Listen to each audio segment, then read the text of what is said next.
extra time. First question, longevity. So many, that is why I keep talking about you, about Sachin. The longevity, the commitment, and the passion, even after so many years, is the same, if not more. Explain that. Yeah, it becomes a little bit easier, Boryada, when you're playing for your country because it's an absolute dream. The I have got a very blessed life, but nothing comes close to the fact that I play for my country. I do not take it for granted, and it's an absolute honor and privilege. I'm not just throwing on big words, but I literally mean it. So whatever inch, whatever chance I get to play for my country, I grab it with both my hands, and I try my best to do whatever I can. That is why the hunger and motivation is still there, the same as when I was 19, 20, when I played for the country for the first time. And now also a fact adds in that it is not going to stay for long. So I try and grasp every bit of it. I try and stay positive and enjoy everything because I know for a fact it's not going to stay for long. Sunil, just explain to me when you step out for India, captain of India, just explain that feeling to me. Each time you step out, each 90 minutes you want to preserve, each minute is precious. Just, none of us will do that. I mean, I will analyze you, and that's as close as I can get. But explain that to me because sitting backstage analyzing you, I have goosebumps every time that national anthem is played. Every time you score for India, you must be in that zone. Explain that. Well, when the match starts, Borida, I close. Then I'm not thinking anything. It's just about the game. If you are losing, what can I do? If you are winning, how can we stay in the same position? How do I make the runs? It's okay if I missed it. Don't think about it. Make that run. Don't shout. Try to be nice to the other ones. Sprint more. All small, basic technical stuff. I'm not thinking about any other pressure other than the game. What I do very religiously is before the game, I don't read stuff about the game or about myself or about my players. That is something that I do very religiously. I, anyways, do not spend a lot of time on social media reading stuff that I don't have to read. I do have different topics that I like to read about. I read about them. But as far as my performances are concerned and my critics as well as well wishers are concerned, I keep them away before a game. I don't read them because at the end of the day, you are human and sometimes it might affect you, which is not needed, which is not going to help you, good or bad. Even if somebody tells you, oh, you're the best thing that happened to India, it's not going to help you on the game. Or if somebody says you're the worst striker ever who have played for India, it's not going to help me. So I try to keep that away and take the game as it is. If you add in so many emotions कि आप country के लिए खेल रहे हो, इतने match हो गए, ये वाला डिफिकल्ट मैच है, ये अच्छा मैच है, यहाँ जीतना important है, you will not be able to function. To keep motivating yourself every single time you step out, is that difficult? I mean, is it getting more and more tough? I try to keep the noise a little bit outside and separate because you will not be able to function. You know, if I keep thinking about the expectations and what people think on want or have an opinion, or you can't function, especially with our era now, which is a social media era where everything and anything that you think you can post and people can comment and read. You cannot function. So I keep that thing aside, and I just think about simpler stuff, which is how can I improve myself and what can I do for my team, be it my national team or the club. And it is a little bit more simpler than I learned it a long back when the emergence of social media started, that you cannot please everyone. You are not a sweet potato that is liked by everyone. So it's all right. So a lot of people ask me this, Boryada, ki how it is to be Sunil Chhetri or why it's expectation. I said I don't. It's just simple. Go to training, try to be better than what I was yesterday. Go to a match and give everything that I've got. You're not going to win every game. You don't. You're going to lose someone. You're going to miss stupid chances. You're going to score some goals. That's how life is. Some days going to be good. Some days going to be bad. But trust the process and keep going at it. Messi के साथ comparison लेके तो social media में सब पागलपंती चल रहा है. मुझे भी पता है ये क्वेश्चन थोड़ा अनफेयर है उनके तरफ से भी आपकी तरफ से भी, बट मुझे ये क्वेश्चन पूछना है क्योंकि 70 plus goals is something humongous. It's a great achievement. So your thoughts on that? See, my thought is there is no comparison whatsoever. People who understand football, and I think you do, I do, and a lot of people who do, they know there is no comparison as far as the players are concerned. Sunil Chhetri and Lionel Messi, no comparison. There are thousands and thousands and thousands of players who are better than me in the world, and all of them are fans of Messi. So now you know the comparison. India's campaign. Yes, we've beaten Bangladesh. We were competitive against Qatar. Your thoughts on the overall campaign? And last time we spoke, you were very gung ho about Indian football going ahead. Thoughts on that? A very hot and cold campaign of these qualifiers. And the cold part, no one else to blame but us players ourselves. How do you clarify a performance like what we did in 82nd minutes, still 82nd minutes against Oman and the Qatar game to what we did against Bangladesh in Salt Lake? Not demeaning Bangladesh, but how do you answer that? There is no answer. Just not turning up, not doing what you should and could have done, and that's why I called it a hot and cold campaign. And it is not nice. It is not welcomed. And I've told this to the players. I tell it to myself. The bare minimum is to turn up and to fight. What we did against Qatar, it wasn't easy to the eye. We couldn't pass properly, but it was hard work. It wasn't easy to defend against them. 10 men. Even the goal that they scored was a scuffle. So when you work really hard, football games are like that. It's not easy to score. And that's the bare minimum we got to do. Even if you're playing against Qatar or Bangladesh, turn up and fight. Then at least you sleep well. None of us slept well after the Salt Lake fiasco happened. I can call it fiasco because we should have won the game. And especially when Calcutta gives you 50,000 plus people, you got to give them at least bare minimum a hard working performance. We didn't do it, us players. Same happened with Afghanistan away. So that's where the cold performances came in. The 80 minutes in Guwahati was good, brilliant. Qatar was a high. That's how you can do. And that's why I say to the boys that a country like us who wants to improve, we got to turn up every game. Results will come.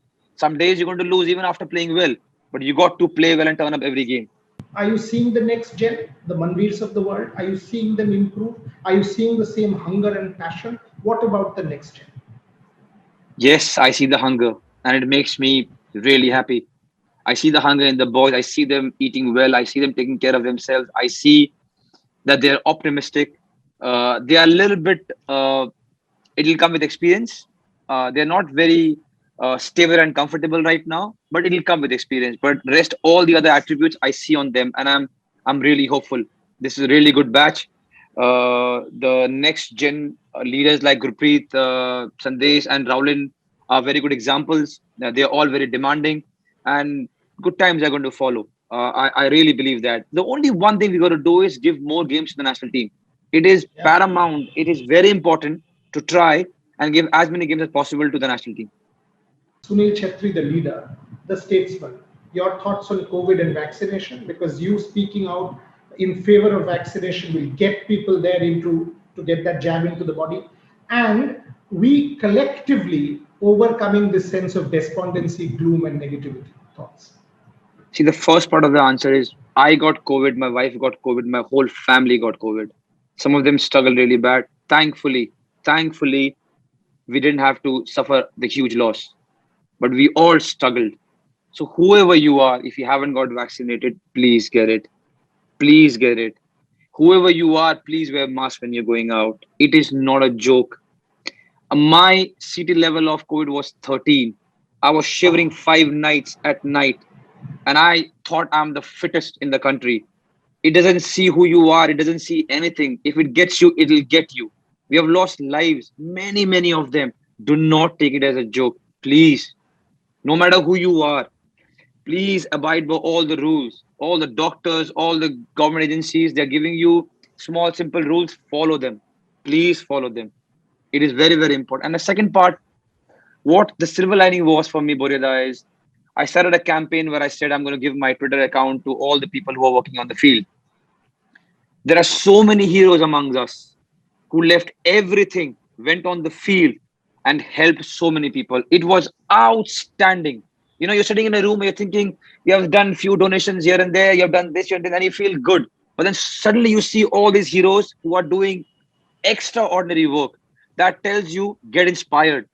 There are so many out there who have left everything and helping people out. That's the hope we have. That's what as a community we got to strive to be.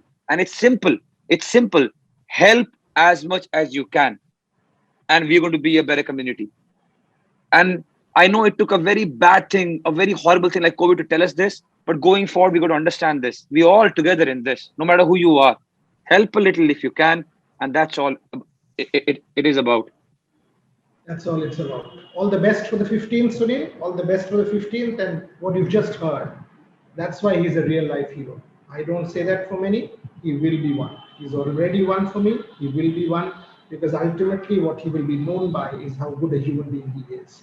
And you've just heard why he is one. Sunil, all the very best to you. Thank you Enjoy so much, Bharat. every moment that you're on that park wearing that blue jersey. That's what it is all about. Everyone dreams. You have fulfilled your dream. More power to you. We'll keep watching, keep celebrating, and keep talking to you. Nilanjan, thank you very much for making this possible. Thank you very much, Sunil. Thanks a lot. Thanks a lot, Boris. Stay safe, everyone. Cheers. It's the discipline of Sunil Chhetri, the fitness cult of Sunil Chhetri, the diet of Sunil Chhetri, and the determination of Sunil Chhetri. That's where I'm really strict on myself, Buryada. That's where I don't take any chances. That's where I don't want to lack, because that is something which is very easy. You might not be as talented or as good or playing for such country or such club, but you can always work hard.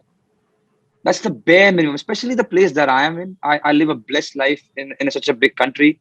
I'm one in 1.4 billion people. I've been playing for my country for 17 years. I've been captaining my country for 10 years. It's an absolute dream. No one has it.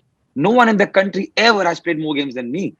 It's an absolute honor and a privilege. The least that I expect for myself is to work really, really hard, to turn up in training and give my best. It is not difficult. I mean, I look at my life. I just have to train 2 hours in the morning, 1 hour in the evening. That's it. Just relax and do nothing. Your finances, your name, your fame, everything is taken care of. You can do anything you want. You can buy anything you want. You know what I mean? The life is so blessed. So the bare minimum is make sure that I work really, really hard. And in that context, I do not like any player in the world going surpass me. And my favorite Sunil Chhetri dialogue, the what you eat, bolo yaar. I love that dialogue. Yeah, I told you once that I generally don't eat things that I don't need. And I learned it quite early, because with our civilization as human beings being so evolved, we have food in abundance. It never happened before, thousands years before. But now we have food in abundance. And we eat because we are happy, we eat because we are sad, we eat because we are bored, we eat because of any reason. I try to stay away from it. I try to eat what I need, what my body needs. And there's a lot of information around, not only for me, but everyone, that what your body needs. I take that information to account. I have some experts that I talk to, and I formulate a diet, and I eat most of the times what I need. Sometimes, because I'm human, I cheat, but I keep that to bare minimum, and I try to eat as much as possible as to what I need. And it gives you magical returns. People do not understand the power of eating right, sleeping well, and drinking a lot of water. Simple stuff, but it gives you magic. Fantastic. In fact, You I know, have I'll give you an anecdote. I went to a school and I saw the kids looking at me, that is going to give us some divine formulas of being good in life, because wherever he is. And I told them that, you know what, make sure that you eat right, you sleep more than 8 9 hours, and drink a lot of water. And they were looking at me as to, "Ye kya bol raha hai yaar?" We were thinking it's good. I said, listen, these three is what is going to give you magic. It's as simple as that. And no matter if you're a kid or whoever, anyone who wants to improve, these three basic things are going to give you huge dividends. Hit the subscribe option and the bell icon to get all the exclusive sports videos on Extra Time.